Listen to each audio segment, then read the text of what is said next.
3-4 వారాలుగా మంగ్లీకి సంబంధించినటువంటి ఇష్యూ ఇప్పుడు మన ముందట కనబడతా ఉంది. మంగ్లీ ఒక స్కామ్‌లో ఇరుక్కుందంటూ కొంతమంది బాధితులు, ఒక అడ్వకేట్ కూడా మాట్లాడుతున్నటువంటి సందర్భం. అసలు దీనికి సంబంధించి ఉస్మానియా యూనివర్సిటీకి సంబంధించినటువంటి విద్యార్థి నాయకుడు శరత్ నాయక్ ఏమనుకుంటా ఉన్నాడు? అసలు మంగ్లీ హస్తం దీనిలో ఉందో అడిగి తెలుసుకుందాం. అన్న, మీరు కూడా చూస్తున్నారని అనుకుంటా ఉన్నా ఈ మొత్తం ఎపిసోడ్ అంతా కూడా. మంగ్లీకి సంబంధించినటువంటి విషయంలో దీనిలో హస్తం ఉందా అంటే మీ అబ్జర్వేషన్ మేరకు ఏమని చెప్తా ఉన్నారు? ఏదైతే మీడియాలో కావచ్చు, వార్తాపత్రికలో ఒక వారం రోజుల తర్వాత న్యూస్ అంతా సర్క్యులేట్ అయిన తర్వాత మేము కూడా ఆలోచన చేసి ఆర్ట్స్ కాలేజ్ ముందే గిరిజన సంఘాలు మేము ప్రెస్ మీట్ కూడా నిర్వహించడం జరిగింది. మా అబ్జర్వేషన్లో మేము అనుకునేది ఏంటంటే, ఏదైతే అడ్వకేట్ గారు కావచ్చు, అదేవిధంగా ఇంకెవరైనా మాట్లాడుతున్న వాళ్ళు కొంతమంది ఇంతవరకు మంగ్లీ గారు కావచ్చు, మంగ్లీ గారి తమ్ముడు దీంట్లో ఇన్వాల్వ్ ఉన్నాడని చెప్పి వార్తలు వస్తూ ఉన్నాయి. కానీ ఎలాంటి ఎవిడెన్స్ ఇంతవరకు కూడా దాదాపు 15-20 రోజులు కావస్తూ ఉన్నది. ఎక్కడ కూడా ఒక డాక్యుమెంటల్ ఎవిడెన్స్ లేదని మేము చూసినాం. సో ఎందుకు అంటే, ఎవరైనా కావచ్చు, మంగ్లీ ఆ ప్లేస్లో ఇంకెవరైనా ఉన్నా కానీ ఒక సెలబ్రిటీని కావాలని చెప్పి లోపల ఇరికించి దాన్ని ఏదో అంటే న్యూస్ బాగా బయటకు వస్తుందని చెప్పి చేసినటువంటి ఏదైతే ఆరోపణలు ఉన్నాయో దాన్ని మేము ఖండించినాం. ఇప్పటికీ కూడా ఇప్పుడు ఆల్రెడీ కేసు అయి ఉంది, ఏఫ్ఐగా మంగ్లీ గారు ఉన్నారు. సో ఇన్వెస్టిగేషన్ నడుస్తూ ఉన్నది, పోలీసులు ఇన్వెస్టిగేషన్ చేస్తారు. శిక్ష నిజంగా చేయాలంటే న్యాయస్థానాలు శిక్ష వేస్తాయి, ఎవరు తప్పు చేసినా కానీ కావాలని మీడియాలో లేకుంటే ఫేమస్ అవ్వడం కోసమో లేకుంటే నాకు ఇంకా పేరు రావాలని కోసం నన్ను గుర్తుపట్టాలని చెప్పి అలాంటి దుర్బుద్ధి ఉండకూడదు. అది ఎవరైనా ఆ స్థానంలో ఎవరున్నా నిజంగా వాస్తవాలు తేల్చాల్సింది అవి. ఆల్రెడీ ఆ కేసు అనేది ఇప్పటి కేసు కాదు. ఈ రమావతి మధు కావచ్చు, ఇంతకుముందు ఏదైతే నల్గొండలో దేవరకొండ కావచ్చు, మిర్యాలగూడ కావచ్చు, సాగర్ కావచ్చు, ఇంకా పక్కన ఉన్నటువంటి మహబూబ్ నగర్ కావచ్చు, ఇలా జిల్లాల్లో ఇవాళ 100 కోట్లు వసూలు చేసినని చెప్పి మాకు కూడా చాలామంది బాధితులు ఫోన్ చేస్తూ ఉన్నారు, మా డబ్బులు పోయినాయి అని చెప్పి. కానీ ఆ కేసు ఆల్రెడీ వాళ్ళు పెట్టినటువంటి కేసులు ఆల్రెడీ నడుస్తూ ఉన్నాయి. గతంలో కొంతమంది ఇదే పని చేసినటువంటి వాళ్ళని నల్గొండ పోలీసులు ఆల్రెడీ అరెస్ట్ చేసిరు, వాళ్ళు ఇవాళ బెయిల్ మీద బయట ఉన్నారు. సో మొన్న ఏదైతే ఈఓడబ్ల్యూ సంబంధించినటువంటి కేసులో ఇవాళ ఏవన్గా ఉన్నటువంటి రమావతి మధుని అరెస్ట్ చేసి కూడా పోలీసులు విచారణ చేస్తూ ఉన్నారు. అదేవిధంగా మిగతా A2 కావచ్చు, A3, A4, A5 ఉన్నటువంటి ఎవరైతే ఉన్నారో పూర్తి స్థాయిలో విచారణ జరపాలి, న్యాయబద్ధంగా జరపాలి, ట్రాన్స్పరెంట్గా జరపాలి. తప్పు చేసినటువంటి ఎవరైనా కావచ్చు, మంగ్లీ కావచ్చు, వాళ్ళ తమ్ముడు కావచ్చు, ఇంకెవరైనా కావచ్చు, వాళ్ళకి చట్టపరంగా శిక్ష పడాలి, బాధితులకు న్యాయం జరగాలి. వాళ్ళే అయితే డబ్బులు పెట్టిరో ఖచ్చితంగా రాష్ట్ర ప్రభుత్వం కావచ్చు, పోలీస్ వ్యవస్థ కావచ్చు, వాళ్ళ డబ్బులు వాళ్ళకి చేరేంత వరకు ఇచ్చేంత వరకు కూడా చెప్తున్నటువంటి A1 మధు మంగ్లీ పేరు వాడుకొని మంగ్లీ తమ్ముడిని వెంట పెట్టుకొని కొన్ని ప్లేసులలో డబ్బులు తీసుకెళ్లాడు అనేటువంటి మాట బాధితులు చెప్తా ఉన్నారు. అసలు మంగ్లీ తమ్ముడు ఈ మధు కలిసి వెళ్ళినటువంటి కొన్ని ఫోటోలను కూడా వాళ్ళు చూపిస్తూ ఉన్నారు కొంతమందికి సంబంధించినటువంటి విషయంలో. మంగ్లీ క్లియర్గా ఎక్కడ ఉన్నట్టుగా ఎవిడెన్స్ చూపించకపోయినా కానీ మంగ్లీ తమ్ముడిని చూపిస్తూ ఉన్నారు కదా. మంగ్లీ తమ్ముని గురించి తను చెప్తా ఉంది, మంగ్లీ క్లియర్గా ఎక్కడ కూడా నా తమ్ముడు దొంగతనం చేయలేదు, ఎక్కడ ఇబ్బంది పెట్టలేదు ఎవరిని అనేటువంటి మాట చెప్తా ఉన్నారు. మంగ్లీ తమ్ముడు కూడా లేడని మీరు భావిస్తూ ఉన్నారా? అయితే ఏదైతే ఫోటోలు వచ్చిన ఆఫీస్ ఓపెనింగ్లో కావచ్చు, వాళ్ళ బ్రదర్ ఉన్నప్పుడు ఆయన సన్మానం చేస్తున్నటువంటి రమావతి మధు కావచ్చు, మిగతా వాళ్ళ మిత్రులు కావచ్చు, అదేవిధంగా మంగ్లీ గారు అయితే మధు గారు కలిసినటువంటి ఫోటోలు కూడా ఇవాళ బయటకు వచ్చినాయి. నేనేమంటున్నానంటే, ఇవాళ మన ఫోటోలు దిగంగానే దాన్ని మనం ఏ విధంగా నిర్ధారిస్తాం?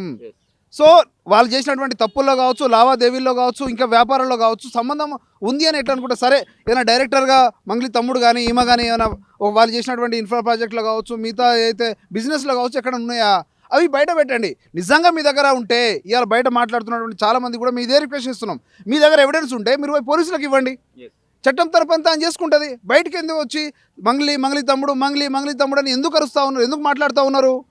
అంటే ఒకళ్ళు పేరు చెప్పుకొని ఇట్లాంటి దోపిడో లేకపోతే ఇట్లాంటి ఇబ్బంది జరిగినప్పుడు ఖచ్చితంగా ఆ పేరు కలిగినటువంటి వ్యక్తి ఎవరైతే అట్లాంటి పని చేస్తారో వాళ్ళపైన కేసు పెట్టాలి. మంగ్లీ కేసు పెట్టానని చెప్తా ఉంది కానీ దానికి సంబంధించినటువంటి ఎఫ్ఐఆర్ ఎక్కడ లేదు.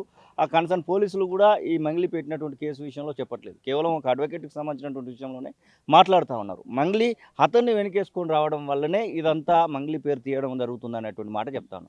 బాధితుల పక్షాన వచ్చి మాట్లాడొచ్చు కదా, బాధితులతో ఎందుకు మాట్లాడట్లేదు అనేటువంటి ప్రశ్న వస్తాం.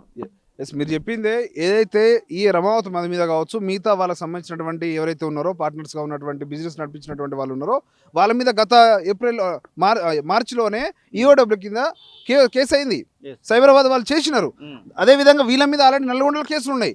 ఇక్కడ ఇష్యూ మంగ్లీ పేరు వాడుకొని చేసిండా, మంగ్లీకి తెలుసా తెలియదా అనేది ఇన్వెస్టిగేషన్లో బయటికి రావాలి.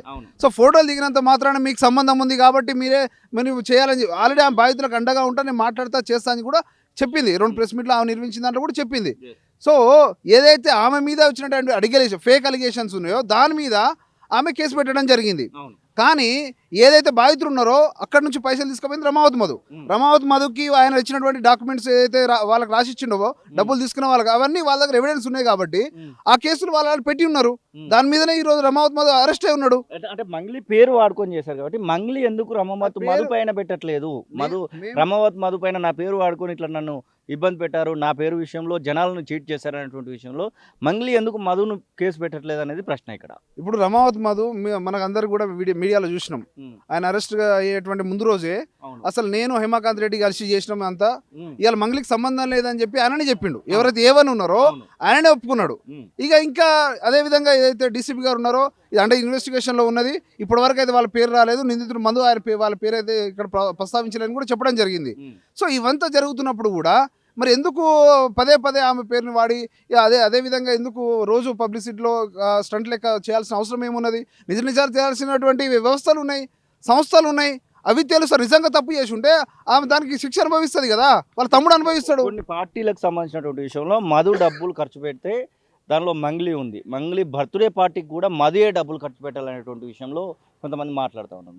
మంగ్లీకి వెంటనే మధు ఉన్నాడు, మంగ్లీకి బ్యాక్ ఎండ్లోనే మధు ఉన్నాడు, మంగ్లీకి మొత్తము మధుయే చాలా వరకు ఇక్కడ ఈ సంవత్సర కాలంలో జరిగినటువంటి మొత్తం కూడా చేశాడనేటువంటి మాటలు చెప్తా ఉన్నాడు. అందుకనే మధును మంగ్లీ కట్టు పెడతా ఉంది, అక్కడ మంగ్లీ మధును కాపాడేటువంటి ప్రయత్నం చేస్తూ ఉంది అనేటువంటి వార్తలు వినబడతా ఉన్నాయి. ఇప్పుడు మధుని నిజంగా ఆమె వల్ల మంగ్లీ అయితే లాభం పొంది ఉంటే అతని వల్ల ఈమె అరెస్ట్ అయి ఉండి ఆయనని కాపాడాలి. ఆల్రెడీ ఇప్పుడు ఈయన అరెస్ట్ అయి ఉన్నాడు, నిజంగా ఆయనే నేను ఇంత ఇబ్బంది పడుతున్నా ఈమె వల్ల ఇదంతా జరిగిందని చెప్పి ఆమె పేరు వాడుకుని ఇదంతా చేసినా, నేను ఆమెకు నిజంగా నేను డబ్బులు ఇచ్చినా కదా, మరి ఆమె పేరు కూడా బయటకు తీసుకొస్తే అయిపోతుంది కదా. ఎందుకు చెప్పట్లే? మరి మంగ్లీకి సంబంధం లేదని చెప్తున్నాడు కదా ఏవనే, ఇంకెక్కడిది ఇక ఆ సంబంధం లేదు. ఇంకొకటి, నిజంగా మంగ్లీ ఎవరి దగ్గర డబ్బులు అడిగిందా బాధితుల దగ్గర నుంచి, ఆమె అకౌంట్కి వేసిర్రా, లేకుంటే ఆమె పర్సనల్గా ఫోన్ చేసి మాట్లాడిందా, లేదంటే వీళ్ళ కంపెనీలో కావచ్చు ఏమైనా అడ్వర్టైజ్మెంట్లు ఇచ్చిందా, నన్ను నమ్మి పెట్టాడని చెప్పిందా? సో ఇలాంటి ఏ అలిగేషన్స్ లేకుండా కేవలం ఫోటోలు చూపించి, ఫోటోలలో నువ్వు ఉన్నావు కాబట్టి వీళ్ళతో దిగినావు కాబట్టి ఇక మొత్తం నీదే సంబంధం, నువ్వే మొత్తం దీనికి చేసినావు అని చెప్పి అంటే మానసికంగా ఆ ప్లేస్లో ఇంకెవరినన్నా కానీ 15-20 రోజులుగా అట్లా వేధించడం కరెక్ట్ కాదు. చట్టాలు తన పని తాను చేయాలి, చట్టాల మీద మంగ్లీ కూడా ఒక కేసు పెట్టచ్చు కదా. ఇట్లా ఈ మొత్తం ముఠా అంతా కలిసి శైలజ కానివ్వండి, హిమకాంత్ రెడ్డి కానివ్వండి, ఇటు మధు కానివ్వండి, వీళ్ళందరూ కలిసి నా పేరు వాడుకొని ఒక చీట్ చేశారు, వీళ్ళందరినీ మీరు ఖచ్చితంగా ఎంక్వైరీ చేయండి, ఈ విషయంలో నాకు న్యాయం చేయండి అని మంగ్లీ ఎందుకు పోలీసులకు కంప్లైంట్ చేయట్లేదు అనేది ప్రశ్న ఇక్కడ. మీరు చెప్పింది నేను కూడా ఒప్పుకుంటా. ఖచ్చితంగా మంగ్లీ గారు కావచ్చు, వాళ్ళ తమ్ముడు కావచ్చు, వాళ్ళిద్దరి పేరు ప్రముఖంగా వచ్చింది కాబట్టి ఇలా మీ పేరు వాడుకో. మధుకు మంగ్లీ చిన్న చెల్లెనిచ్చి పెళ్లి చేస్తారనేటువంటి మాటను కూడా మధు పలుమార్లు ఎవరైతే బాధితులు ఉన్నారో బాధితులతో చెప్పారంట. ఇక్కడ ముగ్గురు కలిసి కూడా కేసు పెట్టచ్చు కదా ఒక అన్నోన్ పర్సన్ విషయంలో మాట్లాడినటువంటి సందర్భంలో. సార్ ఖచ్చితంగా మీరు చెప్పింది, వాళ్ళు రావాలి, ముందుకు రావాలి, వీటి మీద వాళ్ళ మీద కూడా వీళ్ళు కూడా కేసులు పెట్టాల్సిన బాధ్యత ఉన్నది. ఇంకోటి, ఇన్వెస్టిగేషన్ వీళ్ళు సహకరించాలి. వీళ్ళు నిజంగా తప్పు చేయకపోతే ఇలా వాళ్ళ బాధ్యతగా ముందుకు రావాలి, బాధితులకు అండగా ఉండాలి. నిజంగా నా పేరు చెప్పుకొని ఇంతమందిని ఇబ్బంది పెట్టారని చెప్పి వాళ్ళకు కూడా ఏ విధంగా వాళ్ళకు న్యాయం జరుగుతుందో దానికోసం కూడా వాళ్ళు మాట్లాడాల్సినటువంటి బాధ్యత తీసుకోవాలి అని చెప్పి మేము కూడా కోరుతాం. బాధితులు కూడా మీకు కాల్ చేస్తున్నారని చెప్తా ఉన్నారు. దానిలో ఎక్కువగా బంజారా బిడ్డలు ఉన్నటువంటి మాట వాస్తవమే. అసలు ఏంటి అసలు వీళ్ళ యొక్క ఆలోచన ఏంటి? మధు కానివ్వండి, అక్కడ ఉన్నటువంటి కొంతమంది బాలాజీ నాయక్ అని చెప్తా ఉన్నారు, అభిషేక్, ఇట్లా పలుమార్లు పేర్లు వినబడతా ఉన్నాయి. ఆల్రెడీ ఒకటి ఏఓడబ్ల్యూ కేసు నడుస్తూ ఉంది, జైలుకు పోయి వచ్చారు. వీళ్ళందరి ఇంటెన్షన్ ఏంది? అసలు బంజారాలను మోసం చేయడం అనుకోవచ్చా, లేకపోతే ఇట్లా ఏదో వీళ్ళందరినీ చీట్ చేశారు, ఎవరి మంగ్లీ పేరు చెప్పుకొని ఇట్లా చూడొచ్చు అంటారా? అంటే ఇది అంటే మంగ్లీ గారి పేరు ఈ సంవత్సర కాలం ఇప్పుడు ఈ మధ్యలో మనకు వచ్చినట్టు మనం చెప్తా ఉన్నాం. రమావతి మధు అనేటువంటి వ్యక్తి బాలాజీ నాయక్ గారి దగ్గర ఇంతకుముందు డ్రైవర్గా పనిచేసినటువంటి వ్యక్తి. బాలాజీ నాయక్ ఇంకో ఆయన వాళ్ళ కొంతమంది ఏజెంట్లు ఎప్పుడైతే అరెస్ట్ అయ్యారో దాని తర్వాత ఆయన బయటకు వచ్చి మళ్ళీ కొత్త దుకాణం స్టార్ట్ చేసిండు అక్కడ ఆ ప్రాంతంలో. సో ఏదైతే ఒక సందర్భంలో మంగ్లీ గారు ఒక మీటింగ్ చేసుకున్న తర్వాత మధు గారి ఇంటికి పోయిన తర్వాత ఇలా మంగ్లీ మా ఇంటికి వచ్చిందని అంటే మొత్తం కూడా ఆ విధమైనటువంటి ఒక రాంగ్ పబ్లిసిటీ. ఇప్పుడు అక్కడ ఏం మాట్లాడింది అనేది మనం వినలేదు, ఏ విధంగా ఒప్పించిందని మనం వినలేదు. కానీ ఇలా ఫోటో దిగడం వల్ల నీ పేరు చెప్పుకొని ఇదంతా వసూలు చేసిందని చెప్పి బయట మాట్లాడుతూ ఉన్నారు. అదేవిధంగా ఏదైతే బయటనేమో ఇలా మనం ఎవరికైనా అప్పుకి ఇవ్వాలని ఎవరైనా చేస్తే జనరల్గా ₹2-2 ఇస్తుంటే వీళ్ళు నమ్మబలికింది ఏంది అదిగా 20%, 15%, 10% ఇస్తామని చెప్తే ఇలా ఎవరైతే బాధితులుగా చెప్తున్నటువంటి వాళ్ళు ఇలా వాళ్ళ దగ్గర డబ్బులు లేకపోయినా ఇలా మాకు ఇంత వడ్డీ వస్తుంది కాబట్టి దీంట్లో ₹2 వడ్డీ అవతల వాళ్ళకి ఇచ్చినా మాకు ₹5 మిగులుతుంది, ₹10 మిగులుతుంది ఆశతోని ఇలా వాళ్ళు కూడా పోగేసి చాలామంది ఎంప్లాయీస్ కూడా ఇవాళ వాళ్ళు లోన్ తీసుకొని మరీ కూడా వీళ్ళకి ఇచ్చినటువంటి పరిస్థితి మనం చూసినాం. సో వాళ్ళ బాధ అనేది వర్ణాతీతం. ఇలా వీళ్ళు వాళ్ళు మోసగించినటువంటి తీరైతే ఉందో ఇలాంటి మైక్రో ఫైనాన్స్ సంబంధించినటువంటి దాంట్లో ఖచ్చితంగా పోలీస్ వ్యవస్థ ఇంకా దీన్ని చాలా లోతుగా పోవాల్సినటువంటి తప్పే అవసరం ఉంది. చేయకపోతే ఆ అపోనెంట్ ఉన్నటువంటి అడ్వకేట్ను అపోనెంట్ బాధితులను కొంతమందిని పిలిచి మంగ్లీ ఒక లాయర్ సమక్షంలో ఎందుకు డీల్ సెట్ చేసుకోవడానికి ప్రయత్నం చేసింది? మంగ్లీ అక్కడికి ఎందుకు పిలిచింది అసలు? దీనికి సంబంధించి ఏం చెప్తారు? సో ఆ విషయంలో నాకు తెలిసింది నేనేమనుకుంటున్నానంటే ఏదైతే అడ్వకేట్ గారు మంగ్లీ గారి పేరుని పదే పదే కొన్ని యూట్యూబ్ ఛానల్లో కావచ్చు, మెయిన్ స్ట్రీమ్ మీడియాలో కావచ్చు మాట్లాడుతున్నటువంటి క్రమంలో ఆమె ఏం చేసింది, నా పేరు అంటే నాకు సంబంధం లేని కేసులో నా పేరు లాగుతూ ఉన్నారు కాబట్టి అడ్వకేట్ గారికి ఎవరైనా తెలిసిన వాళ్ళు ఉంటే వాళ్ళ త్రూ మాట్లాడేటువంటి ప్రయత్నంలో భాగంగా ఆమె ఫోన్ చేసింది పలుమార్లు. చేసి మిగతా వాళ్ళ మధ్య కాన్ఫరెన్స్లో పెట్టి మాట్లాడింది.